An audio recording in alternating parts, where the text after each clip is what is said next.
സമോസ തയ്യാറാക്കാൻ അതിൻ്റെ ദോ തയ്യാറാക്കാണ്. അതിനായിട്ട് ആദ്യം നമ്മൾ 1 കപ്പ് മൈദ എടുത്തു.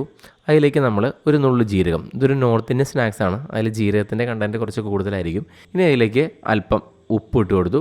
അതിലേക്ക് വെജിറ്റബിൾ ഓയിൽ കുറച്ച് ഒഴിച്ചു കൊടുത്തു. വളരെ ടൈറ്റായിട്ട് നമ്മൾ അല്പം വെള്ളം ഒഴിച്ചു കൊടുത്ത് ടൈറ്റായിട്ട് തന്നെ മിക്സ് ചെയ്യുകയാണ്. ഒരുപാട് നേരം നമ്മൾ പരമാവധി ഇതിന് മിക്സ് ചെയ്യുക. ഒട്ടും ലെയർ ഇല്ലാത്ത രീതിയിൽ വളരെ നൈസായിട്ട് ഇതിൻ്റെ പുറം ഭാഗം വരുന്ന അത്ര നേരത്തേക്ക് നമ്മളിതിന് നല്ല രീതിയിൽ മിക്സ് ചെയ്യുക. നല്ല ഫിനിഷിങ്ങോട് കൂടിയ ബോളാക്കി ഇതിനെ മാറ്റി വയ്ക്കുക. അപ്പോൾ ഇത്തിരി ടൈറ്റായിട്ട് തന്നെ വേണം. ഒരല്പം കൂടി ഓയിൽ തടവി കൊടുത്തിട്ട് വേണമെന്ന് റാപ്പ് ചെയ്ത് വയ്ക്കാം. അല്ലെങ്കിൽ നമ്മൾ ഡയറക്റ്റായിട്ട് റാപ്പ് ചെയ്ത് വയ്ക്കുന്നതുകൊണ്ട് ഓയിൽ തടവണമെന്നില്ല. ജസ്റ്റ് നമ്മൾ റാപ്പ് ചെയ്ത് മാറ്റി വെച്ചു. പുളിക്കാനായിട്ട് ഒരു 15 മിനിറ്റോളം മാറ്റി വയ്ക്കാം. അതിനുശേഷം നമ്മളിതിൻ്റെ മസാല തയ്യാറാക്കുകയാണ്. അതിനായിട്ട് നമ്മൾ ഒരു പാനിലേക്ക് ഒരു 3 ടേബിൾ സ്പൂൺ വെജിറ്റബിൾ ഓയിൽ ഒഴിച്ച് കൊടുത്തു. അതിലും നമ്മൾ അല്പം ജീരകം പൊട്ടിക്കുന്നുണ്ട്. ഇത് ഓപ്ഷനിലാണ്, നമ്മൾ ഇഷ്ടമുണ്ടെങ്കിൽ മാത്രം ചെയ്താൽ മതി. നോർത്ത് ഇന്ത്യൻ ഫ്ലേവർ ആയതുകൊണ്ട് നമ്മൾ ജസ്റ്റ് ഇട്ടുന്നുള്ളൂ. ഒരു സവോളയുടെ പകുതി സവോള എടുത്ത് നമ്മൾ ഫൈനായിട്ട് ചോപ്പ് ചെയ്ത് ആദ്യം നമ്മൾ ഇട്ട് കൊടുത്തു. അതിലേക്ക് 2 പച്ചമുളക്, അല്പം ക്യാരറ്റ്, ഇതൊക്കെ ജസ്റ്റ് കളറിന് വേണ്ടി നമ്മൾ ഇട്ടുന്നുള്ളൂ. ഇതൊക്കെ ഓപ്ഷനിലാണ്. നമ്മൾ രണ്ടിന് മാത്രം ക്യാരറ്റ് ഇട്ട് കൊടുത്താൽ മതി.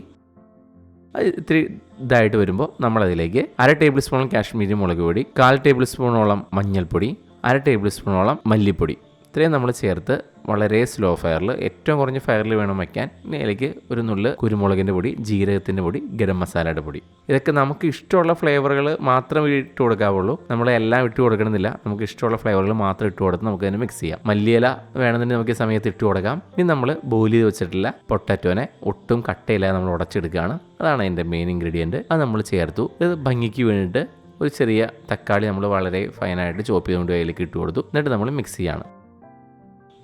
നമ്മൾ ഒരു നുള്ളി വെള്ളം ഒഴിച്ച് വളരെ ടൈറ്റായിട്ട് തന്നെ ഇതിനെ ഉടച്ചെടുക്കുകയാണ്.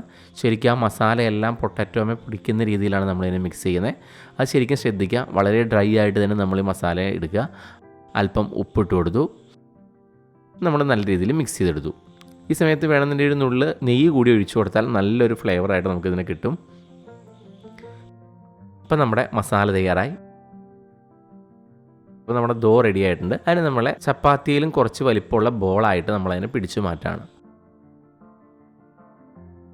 ടൈറ്റായിട്ട് തന്നെ പരത്തിയെടുക്കുകയാണ്. സൈഡ് മാത്രമാണ് നമ്മൾ കൂടുതൽ ഇത് കൊടുക്കുന്നുള്ളൂ. നടുക്ക് നമ്മൾ കൂടുതൽ ആയിട്ട് നൈസ് ആക്കുന്നില്ല. നടുക്ക് ഭാഗം കൂടുതൽ തിന്നായിട്ട് പോയി കഴിഞ്ഞാൽ ഒരേ വലിപ്പത്തിൽ തന്നെ നമ്മളിതിനെ പരത്തിയെടുക്കുക.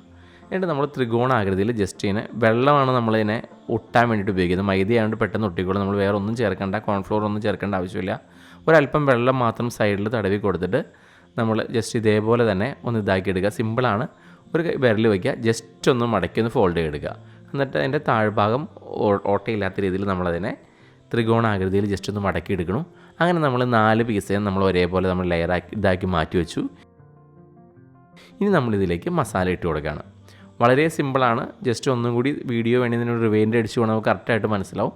ഇനി നമ്മളതിലും ജസ്റ്റ് പച്ചവെള്ളം മാത്രമാണ് അതിന് സൈഡിൽ തടവി കൊടുക്കുന്നുള്ളൂ. അത് നല്ല രീതിയിൽ പശ പോലെ നമ്മൾ ഒട്ടിച്ച് വയ്ക്കുകയാണ്. മൈദയായതുകൊണ്ട് ശരിക്കും ചേർന്ന് തന്നെ ഇരുന്നോളും. ഇനി നമ്മളൊരു മസാല ടൈറ്റായിട്ട് തന്നെ ഫില്ല് ചെയ്യുകയാണ്. സൈഡിലും കൂടി വെള്ളം ജസ്റ്റ് തൊട്ട് കൊടുത്ത് നമ്മൾ ഇതേപോലെ ഫോൾഡ് ചെയ്യുമ്പോൾ ജസ്റ്റ് ശ്രദ്ധിക്കുക.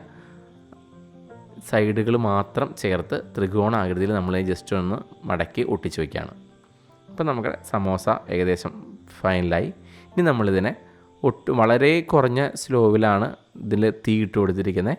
ആ ഫയർ ഒരു ഇതും ചൂടായി വരുമ്പോൾ കുറേശ്ശെ വേണം. ഒരു വലിയ ഫയറിലേക്ക് നമ്മൾ ഇട്ട് കൊടുത്താൽ പെട്ടെന്നത് ബ്രൗൺ കളറായിപ്പോവും.